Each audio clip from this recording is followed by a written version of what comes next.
Orang terlahir di keadaan miskin tidak membuat dia mati miskin kalau dia tidak menyerah. Terlahir di keluarga yang miskin, yang gak punya fasilitas untuk pendidikan, apalagi kuliah. Banyak saya lihat anak-anak muda yang menyerah dan menyalahkan keadaan. Ya, saya lihat di Instagram, mereka suka komen-komen yang sangat negatif bilang gini, ya Ibu Heni mah kayaknya gak pernah susah hidupnya. Ya iyalah dia bisa ngomong gitu, soalnya dia kaya. Banyak yang negatif banget.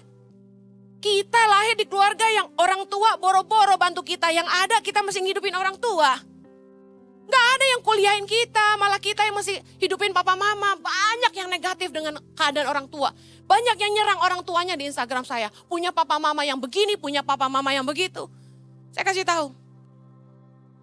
Orang terlahir di keadaan miskin tidak membuat dia mati miskin kalau dia tidak menyerah. Ada orang-orang yang terlahir di keluarga broken home. Punya orang tua yang gak tanggung jawab. Jadi anak yang dibuang. Apa yang terjadi? Banyak anak-anak muda yang malah merusak dirinya dan menghancurkan masa depannya.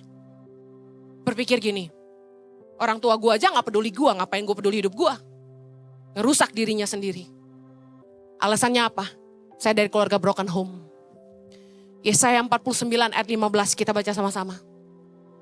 Dapatkah seorang perempuan melupakan bayinya sehingga ia tidak menyayangi anak dari kandungannya? Sekalipun dia melupakannya, aku tidak akan melupakan engkau. Tuhan bilang gini, sekalipun seorang mama yang mengandung anaknya bisa lupa sama bayinya, aku tidak akan melupakan engkau. Luar biasa. Saya pernah ngomong gini sama teman saya. Gue gak kebayang ya, ada mama yang bisa lupa sama anaknya sendiri yang dia kandung 9 bulan. Kenyataannya ada. Tapi Tuhan bilang ini, aku tidak akan melupakan engkau.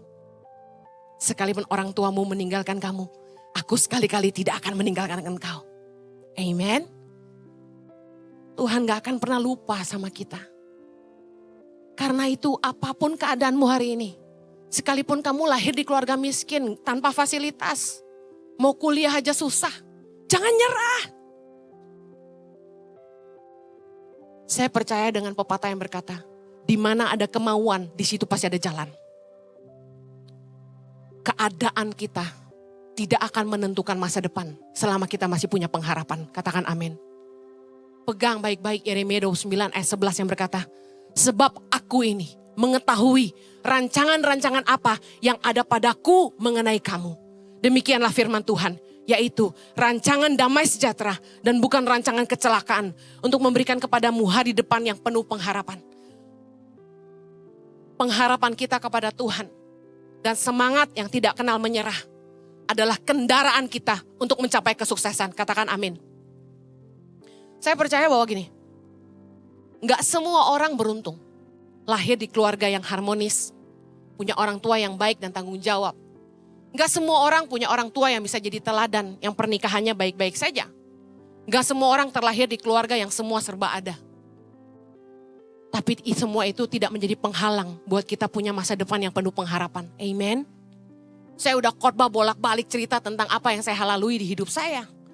Umur 10 tahun ditinggal orang tua. Saya harus berjuang buat hidup saya meskipun hancur-hancuran. Saya tahu apa yang saya omongin. Rusak dini. Tapi saya bangkit lagi. Saya kerja keras untuk bisa kuliah. Di keluarga Tionghoa, anak perempuan gak diperhitungkan. Bagi mereka, buat apa kamu sekolah tinggi-tinggi? Juga nanti kawin. Ngurus anak. Betul gak? Keluarga besar papa saya kaya raya tapi gak mau sekolahin saya. Mama saya gak sekolahin saya.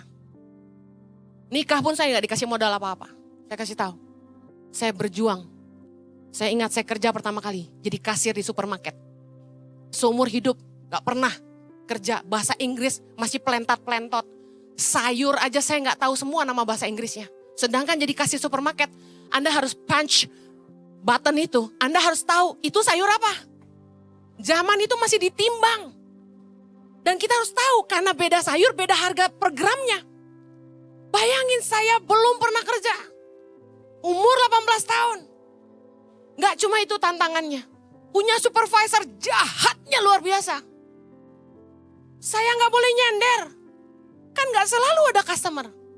Saya cuma gini, nyender di kasir. Hei, itu kaki udah kayak mau patah, gue kasih tahu. Begitu lunch break dia bilang, "Oke, Henny, you have half an hour for lunch break." Saya turun ke ruang staff, saya angkat kaki saya di kursi. Aduh, pegel banget, Mak. Saya pukul-pukul betis saya. Apakah saya nyerah? Enggak, saya kerja lagi. Pindah dari situ. Saya kerja di fast food. Saya kerja di Nandos, kalau ada yang tahu Portugese grilled chicken, so good. Nandos chicken. Saya kerja mulai dari semua section. Dari kasir, dapur, masak, cuci, delivery, semua saya kerjain. Pindah lagi, pernah kerja di Burger King, masuk Nandos lagi. Terakhir kerja di Kemat, lalu kerja di mana lagi? Gak tau lah. Sampai akhirnya sambil saya kuliah sekolah Alkitab. Supaya bisa bayar sekolah Alkitab saya kerja. Untuk hidup harus berjuang. Saya gak cuma kerja Monday to Friday. Saya kerja jualan lagi di gereja. Sabtu orang pada pacaran, nonton, jalan-jalan, dinner. Saya pergi dari satu supermarket ke supermarket yang lain. Ngapain? Cari minuman yang diskon. Supaya apa? Saya beli banyak-banyak. Saya bawa ke gereja, beli es batu, jualan di gereja. Hari Minggu jam 4 pagi bangun bikin martabak. Bisa gue. Potong-potong-potong bungkus plastik wrap. Bawa ke gereja. Jam 6 pagi. Mau pelayanan, pergi dulu ke pabrik roti, beli croissant, coklat croissant, cheese croissant. Saya jualan di gereja, beli $1, gue jual $2. Gue buka rahasia sekarang. Enci-enci titip nasi kuning. Dia titip di saya $3,5, saya jual $5. Dagang saya. Supaya bisa ngidupin diri saya dan koko saya waktu itu. Makanya kenapa koko saya sayang sama saya. Soalnya dia kuliah, gue yang kasih uang jajan. Saya kerja gak kenal berhenti. Saya berjuang.